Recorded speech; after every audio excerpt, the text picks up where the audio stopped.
রাধে রাধে বন্ধুরা, অমৃত কথা বাংলা চ্যানেলের নতুন পর্বে আপনাদের সকলকে স্বাগত জানাচ্ছি। মা গঙ্গা দেবীর অশেষ কৃপা পেতে অবশ্যই কমেন্ট বক্সে লিখুন জয় মা গঙ্গা। এই পর্বের বিষয় হলো গঙ্গা দশেহারা দিন বাড়িতে মা গঙ্গাকে কিভাবে পুজো করব, গঙ্গা পুজোর উপকরণ কি হবে, সহজ সরল পুজো পদ্ধতি ও পুজোর মন্ত্র সবটাই জানবো এই ভিডিওর মাধ্যমে। ভিডিওতে যাবার আগে অমৃত কথা বাংলা চ্যানেলটিকে অতি অবশ্যই সাবস্ক্রাইব করুন, লাইক করুন, কমেন্ট করুন, শেয়ার করুন, আধার্মিক নোটিফিকেশন ঘন্টাটি বাজিয়ে দেবেন।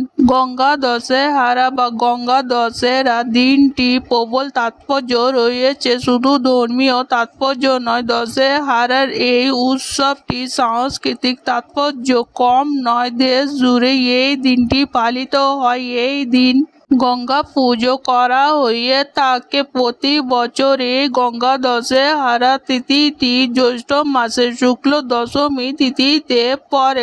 এই বছর গঙ্গা দশেহারা এই পূর্ণ তিথিটি আষাঢ় মাসের শুক্ল দশমী তিথিতে অনুষ্ঠিত হচ্ছে, কারণ জ্যৈষ্ঠ মাস মল মাস হওয়ার কারণে এই দশেহারা দিন 10 রকমের ফল দিয়ে গঙ্গা দেবীকে পুজো করার বিধি রয়েছে।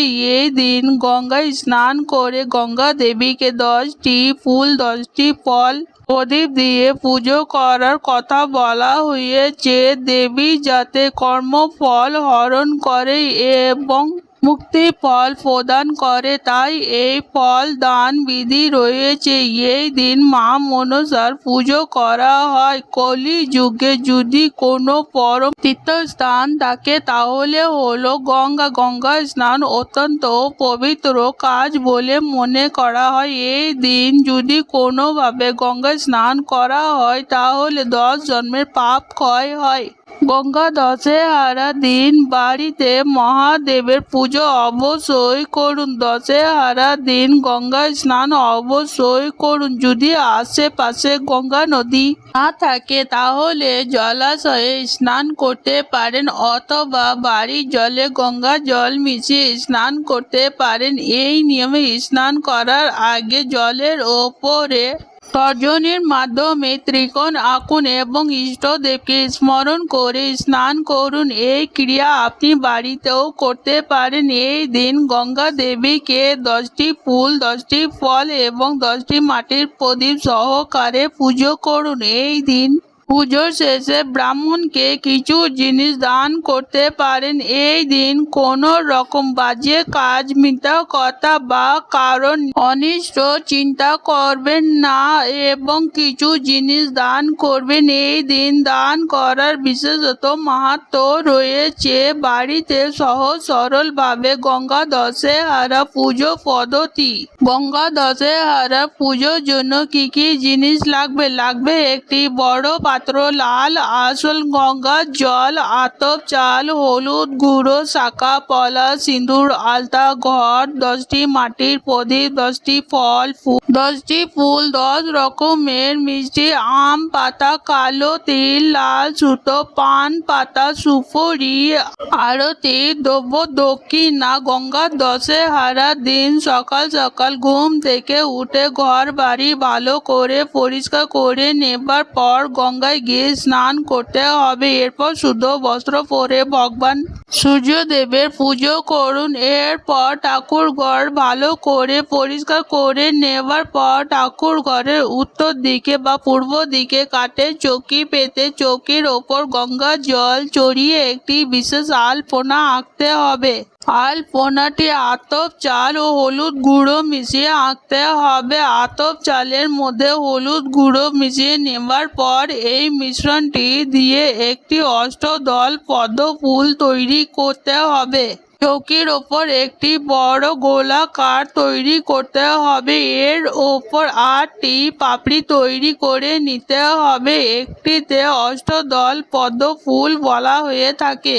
এর ওপর লাল আসন পেতে একটি বড় গামলা বা কানা উঁচু পাত্র রাখতে হবে। যে পাত্রের মধ্যে জল রাখা যায় এমন একটি পাত্র ওই চৌকির ওপরে প্রতিষ্ঠা করতে হবে।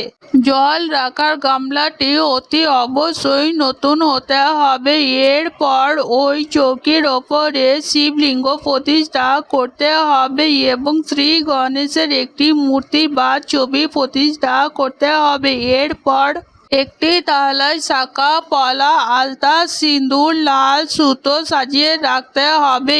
এরপর ঘট প্রতিষ্ঠা করতে হবে। একটি তামা বা পিতল বা মাটির ঘট নিতে হবে। ঘটের মধ্যে কানায় কানায় জল ভরে নিতে হবে। ঘটের গায়ে স্বস্তিক চিহ্ন আঁকতে হবে। সিঁদুর গোলা দিয়ে ঘটটিকে গামলার সামনে রাখতে হবে। যে গামলাটি জল পূর্ণ করে প্রতিষ্ঠা করে রেখেছেন তার সামনে ঘটের মধ্যে আম পাতা দিতে হবে, কলা, সুপারি বা ডাব দিতে হবে, 1 টাকার কয়েনও দিতে হবে। হলুদের গাঁট ঘটের মধ্যে দিয়ে দিতে হবে।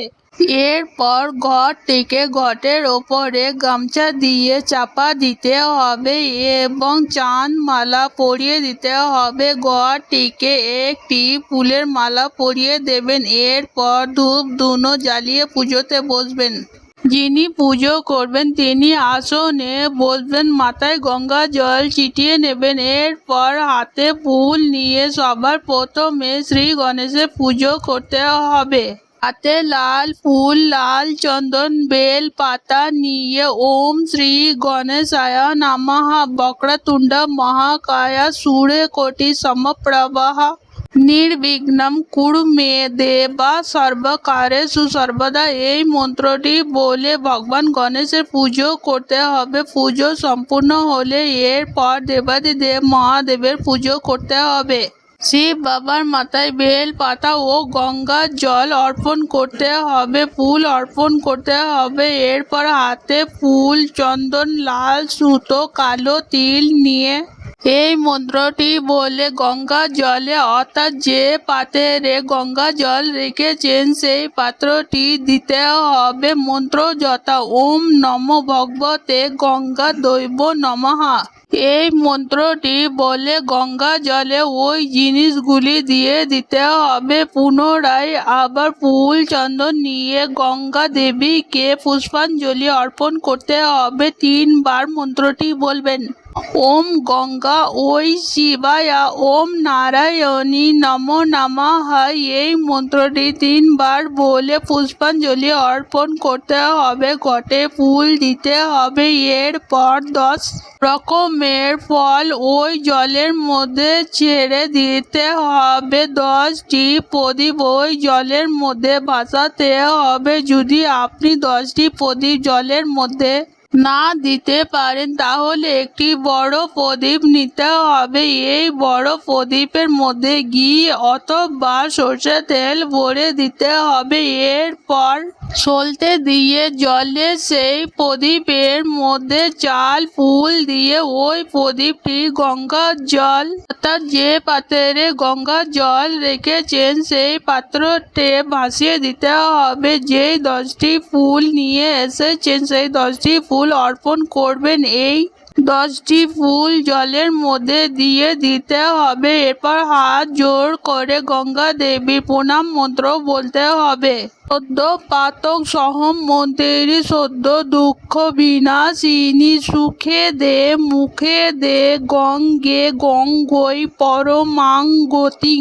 এই মন্ত্রটি বলে প্রণাম করে এরপরে বিধিবদ্ধ মা গঙ্গাকে আরতি করতে হবে। আরতি সম্পূর্ণ হলে যেই 10টি ফল অর্পণ করেছিলেন গঙ্গা দেবীকে এই ফলগুলি বাচ্চাদের মধ্যে বিতরণ করে দিন। এইভাবে খুব সহজে গঙ্গা দশেরার দিন মা গঙ্গাকে বাড়িতে পুজো করে নিতে পারবেন। আজকের পর্ব এখানেই সমাপ্ত হলো। অমৃত কথা বাংলা চ্যানেলের সঙ্গে থাকার জন্য আপনাদের অনেক অনেক ধন্যবাদ। রাধে রাধে।